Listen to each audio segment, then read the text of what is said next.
Assalamualaikum warahmatullahi wabarakatuh. Yang terhormat Ibu Hayuni Rahmah selaku pembimbing dan Dewan Penguji yang telah hadir pada pagi hari ini. Perkenalkan, nama saya Anissa Imania. Hari ini saya akan mempresentasikan terkait tugas akhir saya yang berjudul Asuhan Keperawatan dengan pemberian jus bayam dan tomat untuk mengatasi defisit nutrisi pada ibu hamil trimester 3 dengan anemia. Tujuan presentasi pada pagi hari ini yaitu memaparkan hasil analisis asuhan keperawatan dengan pemberian jus bayam dan tomat pada ibu hamil trimester 3 dengan anemia, kemudian mendapatkan feedback terkait penulisan kian dari penguji dan pembimbing. Outline presentasi kali ini yaitu bab 1 pendahuluan, bab 2 gambaran kasus, bab 3 pembahasan, dan bab 4 penutup. Yang pertama, bab 1 pendahuluan. Kehamilan merupakan salah satu bagian dalam proses reproduksi manusia. Pengalaman ini merupakan suatu proses alami yang akan dihadapi oleh seorang ibu. Oleh karena itu, perlu persiapan baik secara mental maupun fisik sehingga kondisi abnormal dapat diminimalkan. Menurut Profil Kesehatan Indonesia tahun 2019, jumlah ibu hamil di Indonesia mencapai 5,26 juta. Nah, selain itu, nutrisi merupakan salah satu faktor yang mempengaruhi kehamilan. Pentingnya nutrisi saat kehamilan sangat berpengaruh pada kondisi ibu dan janin. Kebutuhan nutrisi pada ibu hamil meningkat. Banyak nutrisi yang dibutuhkan dalam jumlah yang lebih besar daripada sebelum kehamilan. Selain itu, perubahan fisiologis pada ibu hamil juga terjadi peningkatan volume darah yang lebih cepat dari pembentukan sel darah merah. Apabila tidak diimbangi dengan konsumsi nutrisi yang cukup, maka akan menimbulkan anemia. Jumlah ibu hamil di Indonesia yang mengalami anemia pada tahun 2013 mencapai 37,1%. Apabila dibandingkan dengan prevalensi anemia ibu hamil pada tahun 2018, ini mengalami kenaikan, yaitu mencapai 48,9%. Kemudian berikut merupakan ringkasan dari tinjauan pustaka ibu hamil trimester ketiga, yaitu yang usia kehamilannya lebih dari 28 minggu memerlukan nutrisi untuk pertumbuhan janinnya. Nah, kebutuhan nutrisi ini akan terus meningkat. Apabila terjadi mual dan keadaan tidak nafsu makan, maka intake nutrisi ini kurang atau tidak adekuat. Selain itu, pada fisiologis ibu hamil, volume plasma darah meningkat. Hal ini juga sudah diimbangi dengan pembentukan sel darah merah yang meningkat. Namun, apabila pada ibu terjadi kekurangan nutrisi, yang salah satunya itu adalah zat besi yang berguna untuk pembentukan sel darah merah, maka pembentukan sel darah merah pun akan menurun. Kadar Hb jadi tidak seimbang dengan plasma darah yang ada, sehingga terjadilah anemia, yaitu keadaan yang dimana kadar hemoglobinnya kurang dari 10 gram per desiliter. Kemudian anemia ini terklasifikasi menjadi 4, yaitu anemia defisiensi besi, megaloblastik, hipoplastik, dan hemolitik. Namun yang sering dialami oleh ibu hamil adalah anemia defisiensi besi. Tanda gejalanya adalah lemah, letih, lesu, dan lunglai. Kemudian dampaknya akan terjadi pada ibu baik saat kehamilan, persalinan, dan nifas, dan janin saat lahir.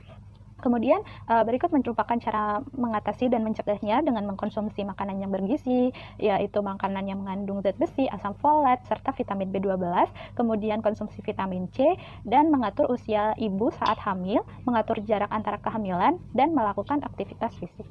Nah, tujuan penelitian ini yaitu yang pertama tujuan umum. Tugas akhir ini dibuat untuk memberikan analisis pelaksanaan asuhan keperawatan klien dengan masalah defisit nutrisi. Kemudian tujuan khususnya yang pertama menganalisis masalah keperawatan maternitas klien ibu N dengan defisit nutrisi. Kemudian yang kedua menganalisis intervensi keperawatan yang telah dilakukan pada asuhan keperawatan klien ibu N dengan defisit nutrisi. Dan yang ketiga menganalisis penyelesaian masalah pada klien ibu N dengan defisit nutrisi. Kemudian manfaat penelitian terbagi menjadi 3, yaitu manfaat aplikatif, manfaat metodologis, dan manfaat keilmuan. Nah, yang pertama, manfaat aplikatif. Tugas akhir profesi nurse ini diharapkan mampu memberikan gambaran asuhan keperawatan klien dengan masalah defisit nutrisi. Selain itu, hasil tugas akhir ini diharapkan mampu meningkatkan kualitas pemberi layanan kesehatan, terutama dalam merawat klien dengan masalah defisit nutrisi.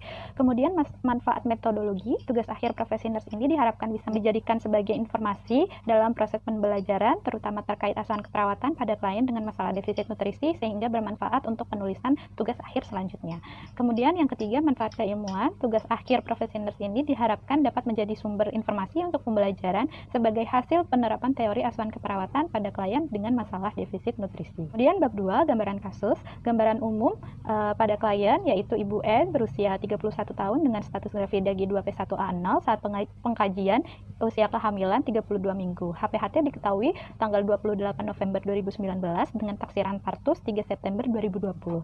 Dari hasil anamnesa, Ibu N mengeluh jika dirinya sering mual ketika minum susu atau suplemen, serta sering mengantuk dan mudah letih. Selain itu, Ibu N juga mengeluh tidak nyaman di area punggung bawah saat berdiri dan juga lengan atas saat tidur dengan intensitas nyeri skala 3 dan rasanya pegal-pegal, sulit tidur di malam hari, susah BAB dan mengejan saat BAB dengan frekuensi BAB 2 hari sekali, konsistensi feses keras. Saat ini Ibu cemas dengan kehamilan karena HB saat ini rendah dan takut kesulitan saat kelahiran nanti. Wilayah tempat tinggal klien termasuk zona merah COVID-19.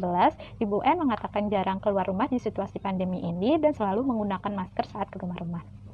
Berdasarkan hasil pemeriksaan fisik, berat badan Ibu N saat ini yaitu 46 kg dengan tinggi badan 147 cm. Ibu N mengatakan berat badan sebelum hamil yaitu 40 kg. Pemeriksaan TTV didapatkan tekanan darah 100/70, nadi 85 kali per menit, pernafasan 18 kali per menit, suhu 36,7 derajat. Klien tampak gelisah, lelah, dan wajah pucat, konjuktiva juga anemis. Postur tubuh tampak pinggang lebih condong ke depan, kemudian TFU-nya 28 cm dan bising usus 5 kali per menit. Data pemeriksaan lab didapatkan HB-nya itu 8,7 gram per desiliter.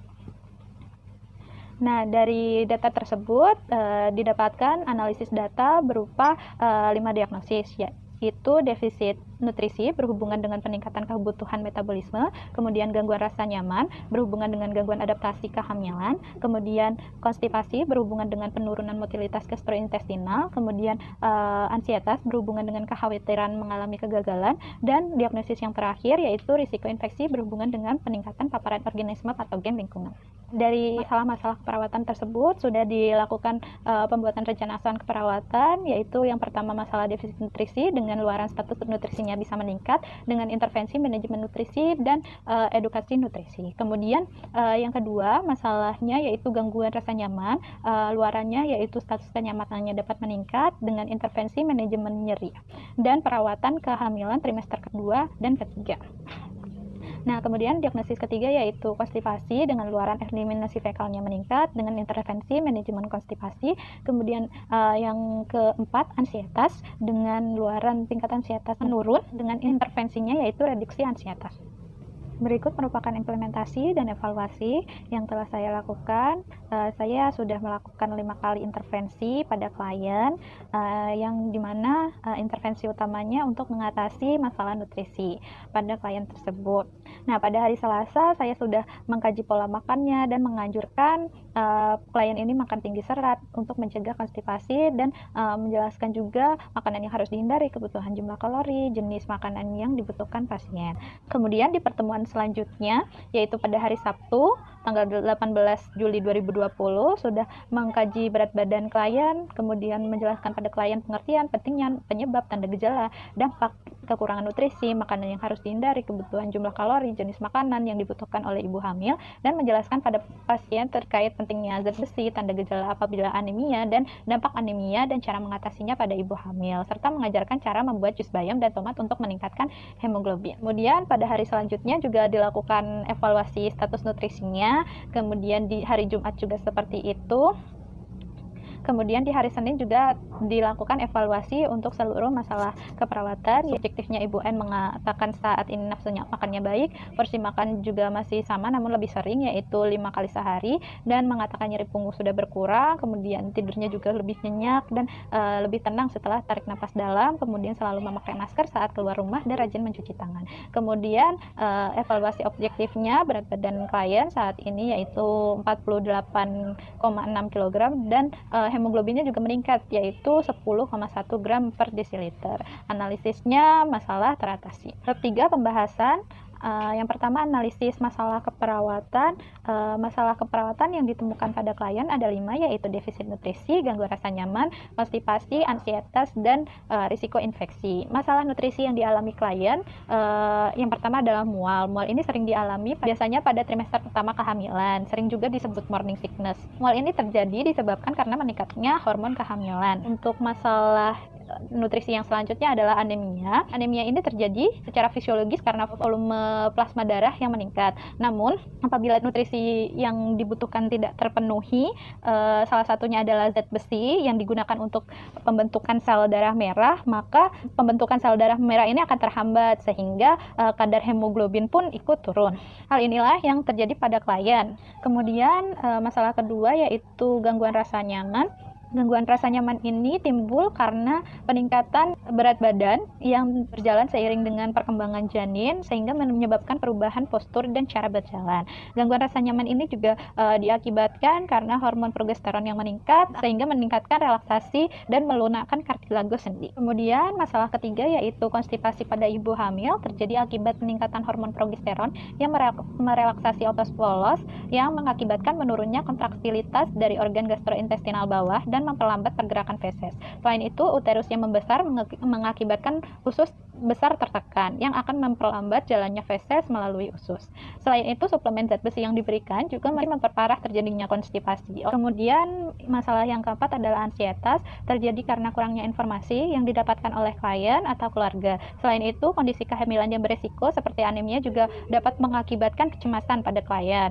Kemudian, masalah yang kelima yaitu risiko infeksi pada ibu hamil, terjadi akibat pandemi COVID-19 yang terjadi saat ini, yang mewabah hampir di seluruh dunia dengan penyebaran yang sangat cepat. Untuk terjadinya penyakit berat, morbiditas dan mortalitas pada ibu hamil lebih tinggi dibandingkan dengan populasi umum. Kemudian yang kedua adalah analisis penerapan intervensi pemberian jus bayam dan tomat. Nah, dari hasil pengkajian pada klien menunjukkan jika klien mengalami anemia dengan kadar hemoglobinnya sebesar 8,7 gram per desiliter. Salah satu intervensi yang dapat dilakukan adalah dengan meningkatkan konsumsi makanan yang mengandung banyak zat besi. Saat kehamilan, kebutuhan zat besi mencapai 30 gram per hari. Salah satu sayuran hijau yang mengandung banyak zat besi di sini adalah bayam, yang mengandung zat besi sebesar 6,43 mg per 180 gram. Pemberian konsumsi makanan yang mengandung zat besi ini juga perlu diimbangi dengan pemberian vitamin C, karena penyerapan zat besi dapat dioptimalkan dengan vitamin C. Vitamin C di sini sebagai agen paradoksiferus dan membentuk senyawa yang mudah diserap. Salah satu makanan yang mengandung vitamin C di sini adalah tomat yang mengandung vitamin C sebesar 24,66 mg per 180 gram. Namun perlu dihindari juga makanan-makanan yang dapat mengganggu penyerapan zat besi seperti makanan yang mengandung tanin dan kopi. Dari penelitian sebelumnya menunjukkan terdapat perbedaan antara HB sebelum dan setelah mengkonsumsi jus bayam dan tomat. Dari hasil evaluasi dari klien, setelah diberikan jus bayam dan tomat selama 10 hari, maka didapatkan kadar hemoglobin dalam darahnya sebesar 10,1 gram per desiliter. Nah, hambatan yang terjadi pada intervensi ini yang pertama yaitu interaksi langsung diminimalkan karena pandemi sehingga lebih banyak menggunakan media online, kemudian pemeriksaan fisik dan evaluasi objektif tidak dapat dilakukan secara langsung, kemudian tidak dapat monitoring juga secara langsung diet klien. Pembatasan konsumsi makanan yang mengandung kafein dan tanin juga tidak terpantau efektif. Padahal itu makanan-makanan yang dapat mengganggu penyerapan zat besi.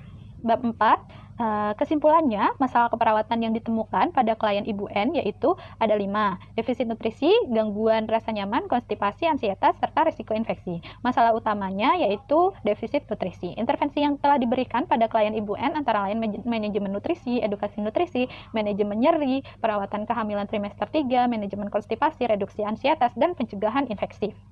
Intervensi yang diberikan untuk menyelesaikan masalah defisit nutrisi ini ialah dengan pemberian jus bayam dan tomat. Evaluasi yang diperoleh selama 10 hari pemberian jus bayam dan tomat, klien mengungkapkan sekarang rutin meminum jus bayam dan tomat setiap hari. Dari kebutuhan klien, didapatkan hasil pemeriksaan HB terakhir mengalami peningkatan, yaitu sebesar 10,1 gram per desiliter. Saran, Dari penelitian ini, saran aplikatifnya disarankan pada perawat untuk mengidentifikasi karakteristik ibu hamil dengan masalah defisit nutrisi dan memberikan intervensi yang mengacu pada standar asuhan keperawatan. Kemudian, saran metodologi sebagai referensi penelitian selanjutnya. Penelitian selanjutnya diharapkan dapat menerapkan tindakan lain yang efektif digunakan pada klien ibu hamil trimester 3 dengan anemia. Dan yang ketiga, saran keilmuan diharapkan kasus ini dapat menjadi contoh kasus yang aplikatif dalam pembelajaran mata ajar keperawatan maternitas. Sekian presentasi dari saya. Wassalamualaikum warahmatullahi wabarakatuh.